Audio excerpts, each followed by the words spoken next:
मुख्यमंत्री योगी आदित्यनाथ बलरामपुर पहुंचे हैं, जहां पर उन्होंने माता पाटेश्वरी देवी मंदिर में दर्शन पूजन की है, गौ सेवा भी की है। इसके बाद मुख्यमंत्री ने मां पाटेश्वरी देवी राज्य विश्वविद्यालय का भूमि पूजन किया है और 551 परियोजनाओं का शिलान्यास लोकार्पण किया। इसके दौरान मुख्यमंत्री ने कहा कि जिस बलरामपुर में एक विश्वविद्यालय की बात की कल्पना थी, आज हम उसे साकार करने जा रहे हैं।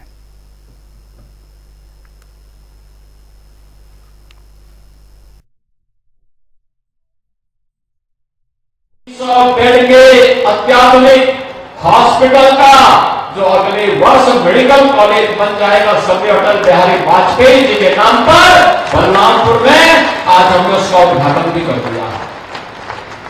भाइयों बहनों, अगले वर्ष तक हम लोग बलरामपुर जिले को एक मेडिकल कॉलेज भी देने जा रहे हैं। कोई सोचता था इस श्रावस्ती में एयरपोर्ट चलेगा, हमने एयरपोर्ट भी प्रारंभ कर दिया, वायु सेवा प्रारंभ हो चुकी है। श्री राम फेरन पांडे हमारे विधायक हैं, ये उसके 2 बार यात्रा करके आ चुके हैं।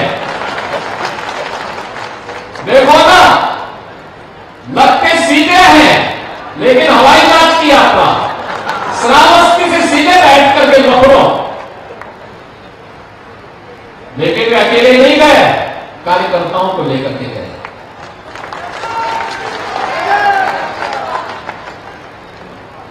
बहनों भाइयों, और आपको विश्वविद्यालय भी मिल गया। बलरामपुर में विश्वविद्यालय हो, एक कल्पना थी, आज साकार हो चुकी है। बहनों भाइयों, साकार हो चुकी है। आपका ये नया सपना साकार हो रहा है। होली के पहले ये 2 नए उपहार इस कमिश्नरी वासियों को 3 जनपदों में से 4 जनपद में से 3 में मेडिकल कॉलेज।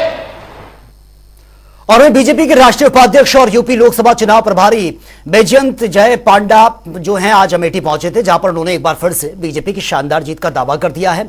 साथ ही उन्होंने दावा किया कि देश में एनडीए को 400 से भी ज्यादा और यूपी की सभी 80 सीटों पर जीत हासिल होगी।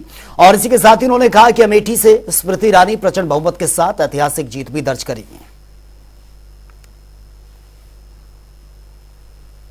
देखिए, इसमें कोई 2 राय नहीं है कि भारत में प्रचंड बहुमत से भारतीय जनता पार्टी और एनडीए 400 सीट जीतकर तीसरी बार हमारे यशस्वी और पृथ्वी के सबसे लोकप्रिय नेता आदरणीय नरेंद्र मोदी जी को प्रधानमंत्री बनाएंगे। यहाँ अमेठी में मैं जो बैठकें किया हूँ और यहाँ चर्चा किया हूँ, यहाँ हमारी बहन लोकप्रिय नेत्री और सांसद स्मृति ईरानी जी फिर से इतिहास सृष्टि करेंगे दोबारा यहाँ जीतकर। लोकमत बिल्कुल हमारे पक्ष में। मैनपुरी लोकसभा सीट से सपा सांसद डिंपल यादव आज अपने संसदीय क्षेत्र पहुंची है, जहां पर डिंपल यादव ने इस दौरान गृह मंत्री अमित शाह के बयान पर निशाना साधा है। और डिंपल यादव ने कहा कि चुनाव का सीजन है और ऐसे में मूलभूत मुद्दों पर ध्यान देना चाहिए, लेकिन इस बीच बीजेपी ध्यान भटकाने का काम कर रही है।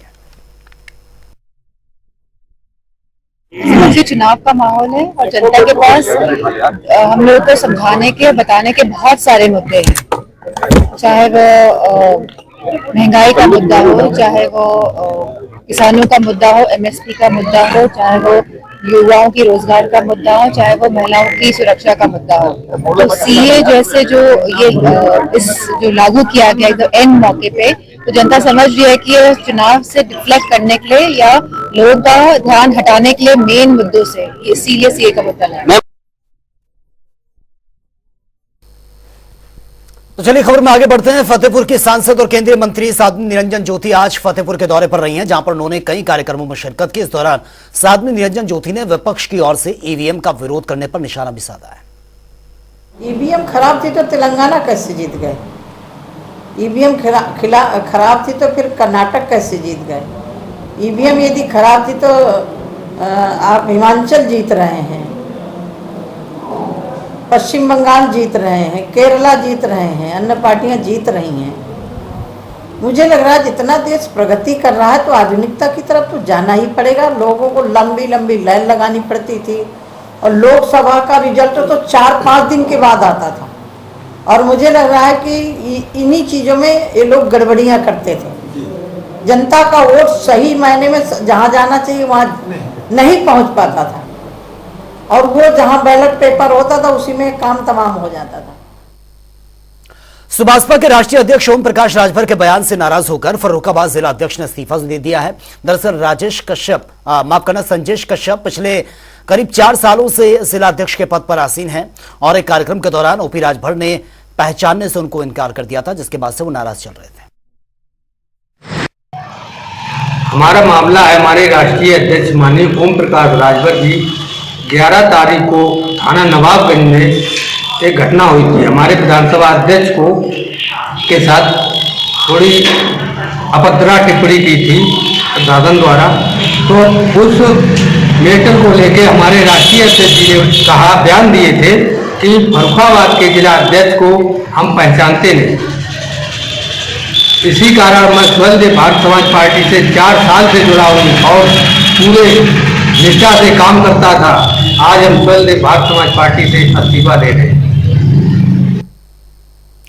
और उधर बरेली के आंवला लोकसभा क्षेत्र से सपा उम्मीदवार नीरज मौर्य ने प्रेस कॉन्फ्रेंस की। इस दौरान आरोप लगाते हुए सपा उम्मीदवार ने कहा है कि आंवला क्षेत्र के कई सालों से विकास से अछूता रहा है और प्रदेश की जनता समाजवादी पार्टी की ओर उम्मीद लगाए बैठी। तो हर स्तर पे जो ईवीएम को जांच करने का, ईवीएम के देखरेख करने का व्यवस्था है, वो सारी व्यवस्था हम लोग करेंगे। ईवीएम पे भी भरोसा नहीं है?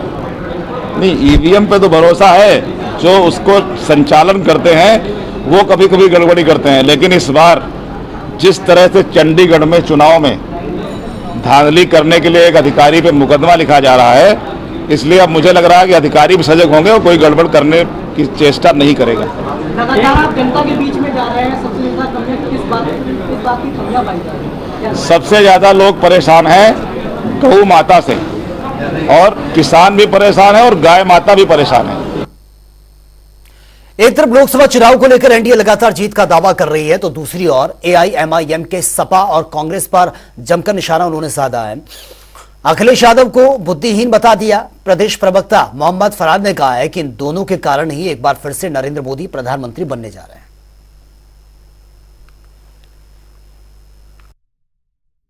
माननीय राहुल गांधी जी को और माननीय अखिलेश यादव जी को, एनडीए को धन्यवाद देना चाहिए कि आज इन्हीं दो नेताओं की वजह से एनडीए उत्तर प्रदेश में 77 सीटें हासिल कर रही है, क्योंकि इनकी नाकामी ने एनडीए को 77 सीटों की बढ़त ओपिनियन पोल में दिलाई है। और मैं ये जानता हूं, ये दावे के साथ कहता हूं, इनकी नाकाबिलियत और इनकी नाकामी उत्तर प्रदेश के अंदर भारतीय जनता पार्टी को 80 में से 80 दिलाएगी और तिबारा इनको भारतीय जनता पार्टी को केंद्र की सत्ता में बैठाने का काम करेंगे यही दो लड़के।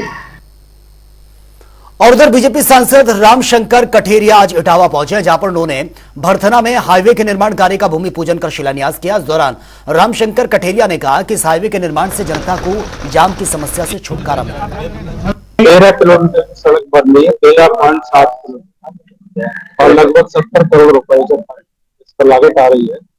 और ये बाईपास बहुत जरूरी था। भरथना को कई बार तोड़ा गया, भरथना के लोग शहर के बहुत दुखी थे, उनकी मांग थी।